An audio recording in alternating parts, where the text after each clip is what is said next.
نعرف أن دراغون هو والد لوفي، لكنه لم يكلف نفسه عناء تربية لوفي. لكن ماذا لو تولى دراغون تربية لوفي وتدريبه؟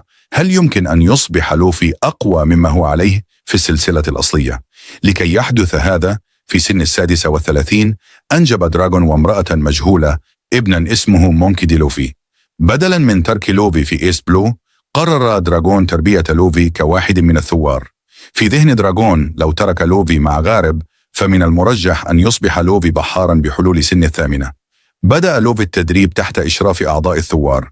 من المرجح أن يكون تعلم الهاكي والقتال اليدوي، وعلم لوفي العلوم والهندسة، بينما ربما دربته بيتي في الاستراتيجيات والتكتيكات لتنفيذ المهمات. أخيرا ربما درب تيري جيلاتو لوفي على جمع المعلومات بفعالية واتخاذ قرارات مدروسة للقضية وتحليل المعلومات الاستخباراتية. مرت عدة سنوات ويواصل لوفي تدريبه مع جيش الثوار من الفجر حتى الغسق. أيام لوفي مليئة بتمارين قتالية مكثفة وجلسات تخطيط استراتيجي وتكييف بدني دقيق. يدرك جيش الثوار إمكانات لوفي، وكثيرا ما يكلفه بمهام حرجة إلى جانبهم، سواء كانت تتسلل إلى معاقل العدو أو تجمع معلومات استخباراتية حيوية أو تخطط لعمليات تخريب. يثبت لوفي أنه عنصر قيم. في هذا الجدول الزمني ستكون شخصية لوفي مختلفة بشكل ملحوظ. التعرض المستمر لمثل الجيش الثواري وخطورة قضياتهم يزرع فيه إحساسا بالغرض والمسؤولية. سنرى لوفي أكثر جدية وذكاء، وأنه شخصا يفكر قبل أن يتصرف ويوزن بعناية عواقب أفعاله. يتم تهدئة طبيعته المرحة واللامبالية من خلال شعور جديد بالواجب والعزيمة. من المهم أيضا ملاحظة أنه في هذا الجدول الزمني لم يلتقي لوفي بشانكس بعد، لذلك لا يمتلك فاكهة جومو جومو نومي. بدون تأثير هذه الشخصيات المحورية في حياته، يسلك لوفي مسارا مختلفا تماما. بدلا من الاعتماد على قوة جومو جومو نومي، يركز على تطوير قدراته الطبيعية إلى أقصى حد. يصبح أسلوبه القتالي أكثر دقة وانضباطا، مدمجا التقنيات المتنوعة التي يتعلمها من الجيش الثواري. في سن 13 عاد دراغون إلى منزله في مملكة جوا، وشهد حرق المحطة الكبرى. رأى حزن شعبه من خلال سابو الذي كان يتوسل للمساعدة. عندما شعر بالخجل من تراثه، أنقذه دراغون في النهاية من الحطام وأحضره إلى سفينة الثوار. بعد ذلك ببعض الوقت رست سفينة جيش الثوار في قرية شيماتسوكي للحصول على الطعام والإمدادات. عندما سمع أن بلتيغو المحلي أعاد تجهيزهم، أومأ دراغون قبل أن يعلن أنهم سيعودون إلى بلتيغو.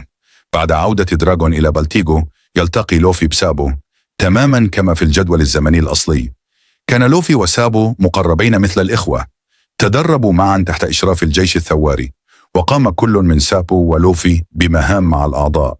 حتى في سن مبكر أكمل لوفي بنجاح بعض المهام الصعبة. في 17 من عمره صعد لوفي إلى منصب رئيس الأركان رقم 2، بينما أصبح سابو رئيس الأركان رقم 3. في هذا الجدول الزمني سيتم إعدام زورو على يد البحرية، بينما ستبقى نامي محبوسة وسيموت يوسوب عند اكتشاف أن الخادم كان قراصانا. وقد لا ينجو سانجي من هجوم دونكريج على المطعم. من المرجح أن تقتل روبن على يد كروكودايل. من المحتمل أن يموت شوبر على يد وابل، وسيحبس بروك في ثريلر بارك إلى أجل غير مسمى. ومع ذلك من المرجح أن يكون فرانكي بخير، لأن CB9 كان يستهدف ايسبرغ.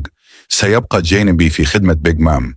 ناهيك عن جميع أعداء لوفي من الجدول الزمني الأصلي سيستمرون، حيث سيقضي نيل على جزر السماء، بينما لن يرتقي باغي إلى أي قوة كبيرة.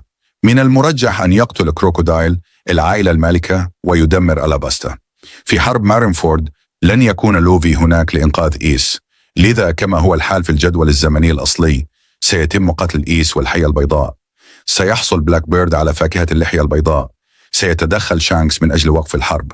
في جزيرة رجل السمك ينجح هودي جونز في اغتيال العائلة المالكة، ويبقى دوفلامينغو في دريس روزا للتحقيق في تهريب الأسلحة، ويقرر التحقق من الكولوسيوم أولا. يتخفى لوفي في عباءة بنية كبيرة ويسجل نفسه في البطولة. إلى صدمة لوفي يكشف دوفلامينغو للمدينة أن جائزة البطولة هي فاكهة الميرا ميرا نومي. في البطولة يواجه لوفي أعداءه من الجدول الزمني الأصلي. مع سنوات من التدريب يهزمهم لوفي بسهولة. ومن الجدير بالذكر أن لوفي يواجه جيسوس بورغس هنا أيضا. يهزم لوفي جيسوس بورغس في النهاية ويحصل على فاكهة الميرا ميرا نومي. بعد ذلك بفترة قصيرة يصل قراصنة بيغ مام إلى الجزيرة. نتيجة لذلك يقرر لوفي والآخرون الانسحاب. في جزيرة الكعكة الكاملة قد يلاحق جيرما.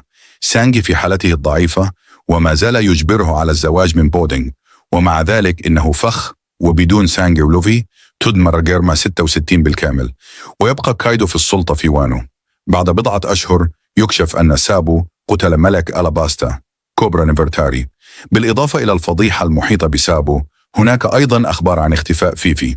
منذ انتشار أنباء مقتل كوبرا على يد سابو، شددت حكومة العالم جهودها للإمساك به، لكنهم تأخروا للغاية، حيث خطط لوفي بالفعل لهذا الموقف وجمع الجيش الثواري لإنقاذ سابو. في النهاية تكلل المهمة بالنجاح، وفي محاولة فاشلة من قبل البحرية لاعتقال بوا هانكوك في جزيرة أمازون ليلي، حاول بلاك بيرد سرقة فاكهة شيطانها، لكن رايلي أوقفه.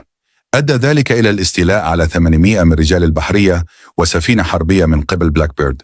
عرض كوبي نفسه ليتم اختطافه بدلا من الرجال المعتقلين. عند سماع هذا قاد غارب مهمة إنقاذ مع الجيل القادم من البحارة إلى جزيرة القراصنة. في جزيرة القراصنة كلف غارب كوبي بقتال وهزيمة قراصنة بلاك بيرد. على الرغم من القادة العديدة، كان غارب واثقا حتى ظهور كوزان الذي كان القائد العاشر من قادة بلاك بيرد السابق والأدميرال السابق. كوزان بصفته أدميرال سابق كان قويا بشكل لا يصدق، وأكثر من قادر على القتال ضد غارب المسن. خاض الاثنان معركة عنيفة بسرعة، حيث تصادمت قواهما. في معظم المعركة بدا غارب هو الأفضل، لكن بعد خداع قراصنة بلاك بيرد وطعنه من قبل شيرويو تساوت الفرص، أدرك غارب أنه لا يستطيع هزيمة الجميع. قرر غارب البقاء، حيث شكل وجوده على الجزيرة تحديا كبيرا كاد غارب أن يتغلب عليه بسهولة لولا ذلك. بعد مبارزة مرهقة مع قراصنة بلاك بيرد، أوجد غارب المنهك فرصة للجيل القادم من البحارة. على الرغم من إرهاقه، غلب غارب كوزان واستهدف أفالو بيزارو حاكم الجزيرة باستخدام تقنية انقسام المجرة، شق جمجمة هاتشينوسو، مما سمح لكوبي والبحارة الآخرين بإظهار قدراتهم. أوقفوا هجوم أفالو بيزارو وفروا، بينما بقي غارب خلفا وتجمد على يد كوزان. بعد هزيمة غارب، جمع الجيش الثواري معلومات حول غزو غارب. عند استلام هذه المعلومات عبر لوفي عن قلقه واقترح على دراغون إنقاذ غارب ومحاربة قراصنة بلاك بيرد، لكن دراغون رفض فكرة لوفي وبقي ملتزما بخططه. بعد كل ما حدث، وجد فيجابانك نفسه متورطا في سلسلة من الأحداث تتضمن بوني ونزاعات مختلفة مع وكالات حكومية ومواجهات مع شخصيات قوية. شرع في مشاريع ثورية مثل إنشاء أقمار صناعية وفواكه شيطان اصطناعية لإحداث تغيير إيجابي والقضاء على مصادر الصراع. لكن أبحاثه واكتشافاته تجذب الإعجاب والعداء على حد سواء. توقعا للعداء، قررت يورك خيانة فيجابانك وأقمارها الصناعية الأخرى في محاولة لتصبح نبيلة عالمية. نتيجة لهذه الخيانة تم اختطاف فيجابانك وسجنه من قبل حكومة العالم. على الرغم من إصابته بجروح بالغة، يستمر فيجابانك في السعي من أجل الصالح العام. قبل لحظاته الأخيرة تصل حكومة العالم إلى جزيرة إيجهيد. مع تصاعد التوترات تصبح جزيرة إيجهيد ساحة المعركة، حيث تتصادم قوات حكومة العالم والجيش الثواري بقيادة دراغون. يشن الجيش الثواري صراعا عنيفا ضد النظام القمعي. لكن ماذا يفعل دراغون هنا؟ لا نعرف ما هي فاكهة شيطانه، لكن هناك نظريات تقول إنها فاكهة الرياح. إذا اتبعنا هذا النمط فإن لديه فاكهة شيطان قوية بشكل جنوني، وهذا منطقي بالنظر إلى أنه المجرم الأكثر مطلوبا في العالم كله، ناهيك عن أنه إذا استيقظت فإن حكومة العالم ستكون في ورطة كبيرة. لوفي وسابو وأعضاء آخرون يقفون ضد الجوروساي الذي تحول إلى أشكال وحشية دون تردد. يشن الجيش الثواري هجوما. مع اشتداد المعركة يستهدف 2 من الجيروسي دراغون ساعين لإيقاف زخم الثورة، بينما يواجه لوفي والآخرون أعضاء الجوروساي المتبقين. على الرغم من جهودهم الشجاعة، يجد الجيش الثواري أنفسهم في وضع غير مواتن بسبب نقص قوة هيتو نومي موديل نيكا. حتى مع قوة لوفي وسابو، أثبت الجوروساي أنهم خصوم أقوياء. سيهاجم دراغون بلا شك من قبل معظم الجوروساي وأعضاء آخرين من حكومة العالم. مع موت المزيد من أعضاء الجيش الثواري، ستستمر المعركة إلى ما لا نهاية، مما سيؤدي إلى آلاف الخسائر في كلا الجانبين، وربما حتى موت بعض الشخصيات البارزة. في النهاية تثبت القوة المجتمعة للجوروساي أنها ساحقة، مما يؤدي إلى هزيمة دراغون ولوفي والجيش الثواري. تشتد المعركة لأيام مع بذل الجيش الثواري قصارى جهدهم في صراع يائس لقلب الوضع. على الرغم من مرونتهم وعزمهم، يعيق غياب إمكانات هيتونو مي موديل نيكا الكاملة قدرتهم على التغلب على القوة الوحشية للجوروساي. مع قوتهم القديمة والمرعبة، يبدأ دفاع الجيش الثواري في الانهيار مع اقتراب المعركة من ذروتها.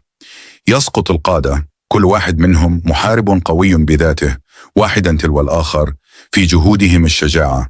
لكن جهودهم البطولية فشلت في صد هجوم الجوروساي المدمر.